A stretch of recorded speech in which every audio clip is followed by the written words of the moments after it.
I am back with another video with new stories from Ethiopia, Eritrea, Sudan and Somalia. Firstly, Somalia, President of Somalia, Hassan Sheikh Mahmoud is going to depart for another official visit abroad. This is his sixth foreign trip since he took office on the 15th of May.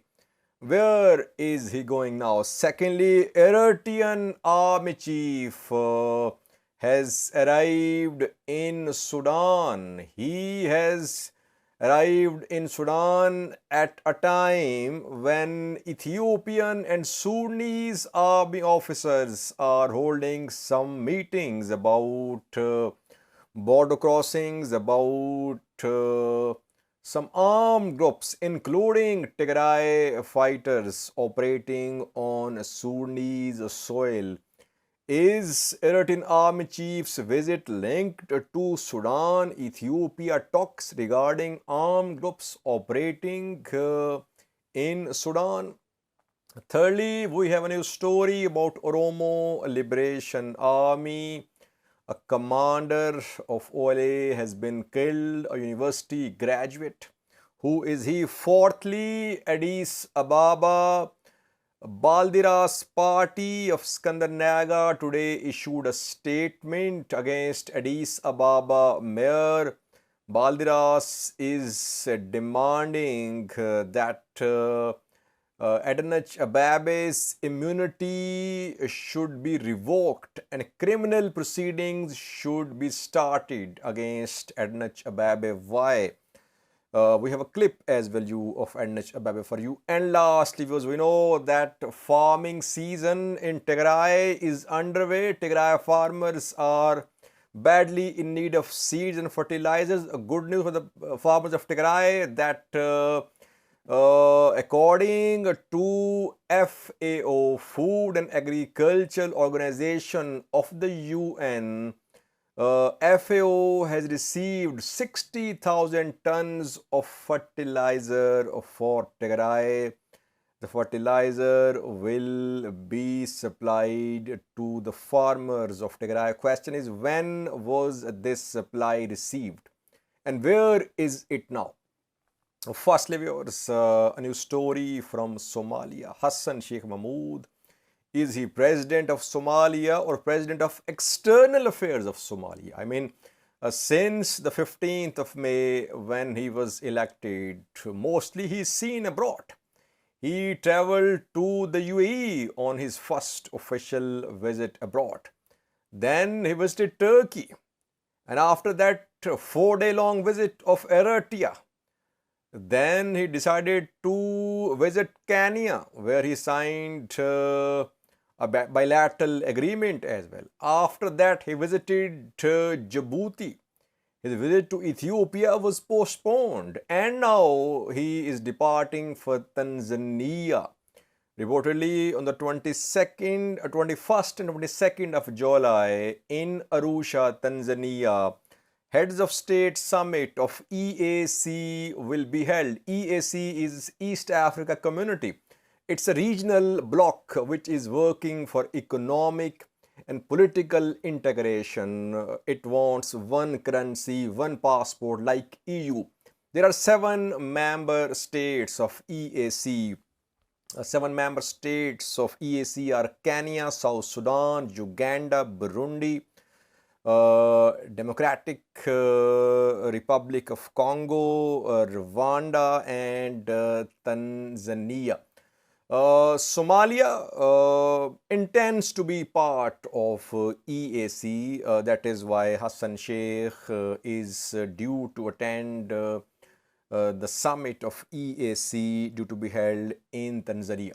So almost 2 months ago, Hassan Sheikh was sworn in as the president of Somalia, but most of his time is being spent abroad, though his visits are about bilateral relations, but internally he has a lot to do. I mean, a new Prime Minister of Somalia has been elected, chosen by Hassan Sheikh Mahmoud, but so far cabinet has not been formed.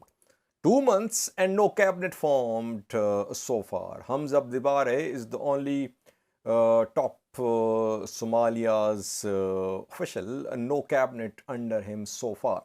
Because Hassan Sheikh is mostly abroad. Now he is going to arrive in Tanzania to attend this conference. Meanwhile, Hamza Abdibare today announced that a forceful and comprehensive action will be taken against Al-Shabaab. Military, non-military means will be adopted.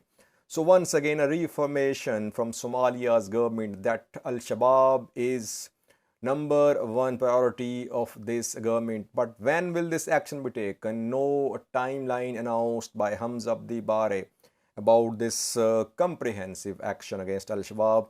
2 days ago, US Africa Command conducted an airstrike on Al-Shabaab fighters in Jubaland. Today, Portland announced that it has captured a top Al-Shabaab leader in Bosaso. Name has not been made public by Portland, but it said that a top Al-Shabaab commander has been arrested. So a lot needs to be done in Somalia. There is drought, there is threat of Al-Shabaab, there is economic crisis, there are issues between federation and regional governments, but Hassan Sheikh is focusing more on external visits. Secondly, was Eritrean army chief has arrived in Sudan. Philippus Volde-Johannes is in Khartoum. He arrived in Khartoum yesterday. You can see his picture on the screen. Philippus Volde-Johannes can be seen, Eritrean army chief.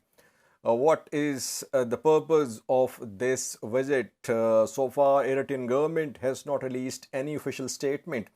No statement from Sudanese government as well. What we have learned is that the visit could be linked to three developments ongoing in Sudan. Firstly, we know that a few weeks ago, Eritrean foreign minister and special advisor to Eritrean president traveled to Sudan. Twice they held meetings with the Sudanese army chief Abdel Fattah al-Burhan and General Hamati, and they delivered a special message from Isaias Afwerki to Sudanese military leadership. The message was about mediation. Eritrea openly acknowledged that it was mediating to resolve internal political crisis in Sudan. Could this Philippos visit be linked to political stalemate in Sudan? He's an army officer. His visit seems to be linked to some security and defense issues. Eritrea has been sharing its reservations, its concern with Sudanese government that Janjaweed militia fighters are being recruited, and Janjaweed militia is expanding its presence close to Eritrea, Sudan border areas. The Janjaweed militias were mainly in Darfur a few years ago. Then they became part of Sudanese army led by General Hamati and some other top militia commanders. And Eritrea has been opposing the expansion of these militias towards the Sudan-Eritrea border areas. And thirdly, a very important thing linked to the visit of Eritrean army chief is that on Thursday, a key meeting is due to be held between Sudanese and Ethiopian army officers. The meeting is about opening of border crossings and about armed groups operating in Sudan. We know that Ethiopian government, Amhara regional government, they have been accusing Sudanese government that Sudan is hosting Tigray fighters. It is hosting fighters of OLA, Gumaz, People Liberation Movement, Gambara Liberation Movement, and fighters of Kimant Group 2. Sudan denies all these allegations, but we have seen some attacks on Ethiopian forces from Sudan side of the border. That is why some armed groups are operating on Sudanese soil. And a few days ago, last month, 8 Sudanese soldiers were killed on Ethiopia-Sudan border.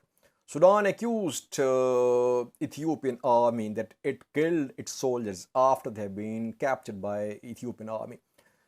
And Sudan closed border crossings. Kalabat was closed, Matima was closed.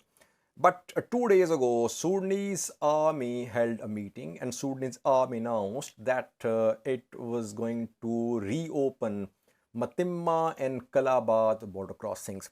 The announcement came, but border crossing has not been opened. Movement has not started. Ethiopia wants an agreement. Ethiopia wants an agreement that Sudan will not close these border crossings in future. That a small incident happens and Sudan closes the border crossing. So Ethiopia wants an agreement. Secondly, Ethiopia wants action against armed groups operating on Sudanese soil. Ethiopia is taking this position that these groups, Tigray fighters, Gumas, OLA, GLF, and Kimat, should be disarmed or handed over to Ethiopian government.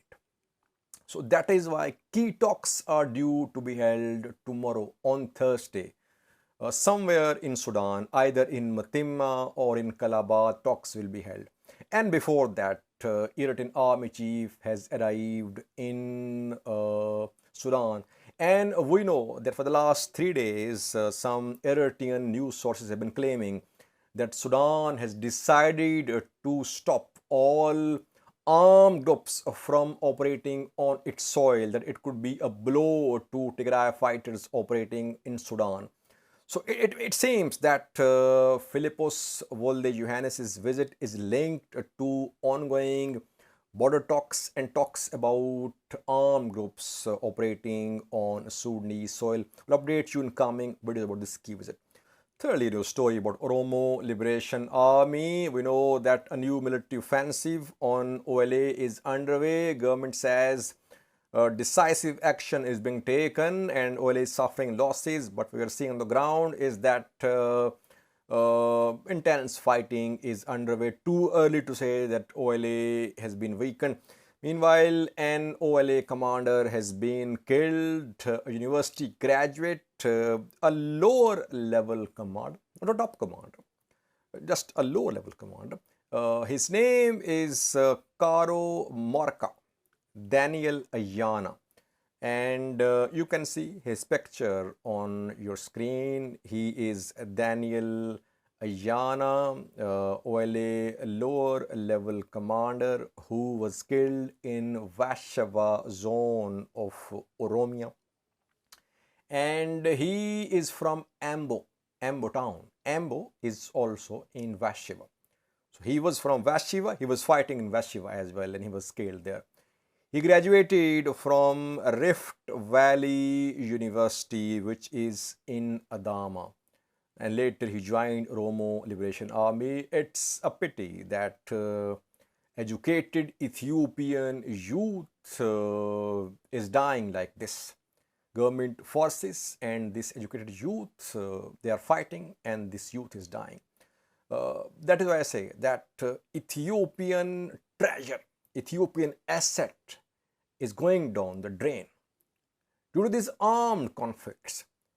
These armed conflicts must come to an end if Ethiopia wants to prosper, if it wants to make progress. Otherwise, armed groups, armies, forces will keep on recruiting these youth and who will keep on dying. Fourthly, a new story from Addis Ababa, Ethiopian capital. Balderas party of Skandar Naga today released a statement. The party is demanding action against Addis Ababa mayor. The party claimed that Addis Ababa mayor Addis Ababa was involved in tampering with lottery which was held a few days ago, but later it was found that irregularities were committed and An Addis Ababa member of city council was arrested, Moluken Hapte, and his immunity was revoked, and now criminal proceedings have been launched against Moluken Hapte. Balderas party wants a similar action against Addis Ababa. It says that Addis Ababa was involved in tampering with the condominium lottery and her immunity must be waived and she should be prosecuted. 2 days ago, Addis Ababa, while she was addressing Addis Ababa City Council, she spoke about Oromia flag and Afan Oromo language. That flag will be hoisted in Addis Ababa. That Afan Oromo language will be taught in Addis Ababa, and that is why after that we are seeing a campaign against Addis Ababa. Take a listen to what she said 2 days ago. I have got this video with English subtitles. ይፈታል። ኦሮምኛ መዘመራቸው ይቀጥላል። የአዲስ አበባን የሚገልጽ የአዲስ አበባ መዝሙር በኦሮምኛ ቋንቋ እንዲማሩ ስለሆነ ዋናው ነገር የአዲስ አበባ ላይ የምንሰቅላቸው ባንዲራዎች የትኞቹ ናቸው? ህግ ያስፈልገናል ካልን እንነጋገራለን። ማት ትምህርት ቤቶች አሉ፣ ብዙ ትምህርት ቤቶች፣ ዓለም አቀፍ ትምህርት ቤቶች አሉ፣ የተለያዩ ሀገራት ትምህርት ቤቶች አሏቸው። አንድም ቀን አጀንዳ ሲወሰን ተናናቅ፣ አንድም ቀን ሁሉም ባንዲራቸውን ይሰቅላሉ። አንድም ቀን አጀንዳ ሲሆን አልሰማንም። ለማንኛውም የአዲስ አበባ ውስጥ የኦሮሚያን ባንዲራ አምጥቶ መስቀል ለኦሮሞ ህዝብ የተለየ ነገር የሚያስገኘው ጥቅም ኖሮት አይደለም። ምክንያቱም አዲስ አበባ የኔ ናት፣ ዋና ከተማዬ ነው ብሎ የሚያምን ህዝብ ስለሆነ አዲስ አበባ ፕሮሞት ማድረግ የምትፈልገውን ማሳየት የምትፈልገውን በሚገባ ተቀብሎ ፕሮሞት የሚያደርግ ህዝብ ነው። በዛ ደረጃ ነው የምናየው። ነገሮችን በሚዛናቸው ማየት ተገቢ ይሆናል ማለት ነው። በሚዛናቸው ማናይ ከሆነ በህዝቦች መካከል ጥላቻ፣ ግጭት የሚፈጥር አካሄድን የምንሄድ ከሆነ ህዝቡን ነው የምንጎዳበት። ሌሎችም ጭምርኛ ደግሞ እንግዲህ አሁን በአዲስ ቲቪም በአዲስ ሚዲያ ኔትወርክም ወደ 10 ያህል የሚሆኑ ቋንቋዎችን ልንጀምር ነው እንደ ሌሎች ቴሌቪዥኖች። በትምህርት ቤትም የነግሪክን፣ አረብኛን፣ እንግሊዘኛን፣ ፈረንሳይኛን ብዙ ቋንቋ እንማራለንና የሀገራችንን ቋንቋ ለማስተማር የሚደግፉ ሌሎች ክልሎችም ካሉ መማር የሚፈልጉ ተማሪዎች እንዲማሩ እንፈቅዳለን። ለዚህ ብዙ የህግ ችግር Last, it was a good news for the farmers of Tigray who are badly in need of fertilizers and seeds because farming season is underway and fertilizer is about to reach these farmers in Tigray. Today, FAO, Food and Agriculture Organization of the UN, announced that last week it received 60,000 tons of fertilizers from Ethiopian Agricultural Corporation. And now this 60,000 tons of fertilizer will be delivered to Tigray. In fact, the delivery has started. The fertilizer is on its way. Some supplies have arrived in Tigray. FAO is purchasing wheat from this Ethiopian body, this Ethiopian organization, which is importing wheat, and another order for 60,000 tons of fertilizer has been placed, which this Ethiopian organization will buy from the UAE. And in the next week, this supply will arrive in Djibouti and then it will be transported to Tigray. So 60,000 tons of fertilizer have been received by FAO, which is on its way towards Tigray. And 60,000 is about to arrive tons in coming days. Let's hope that this fertilizer is distributed quickly because There is shortage of fuel as well, though situation is gradually improving, but still it's a challenging task to deliver this fertilizer to the far off areas of Tigray. But at least now there is a hope that Tigray farmers will be able to receive fertilizers and seed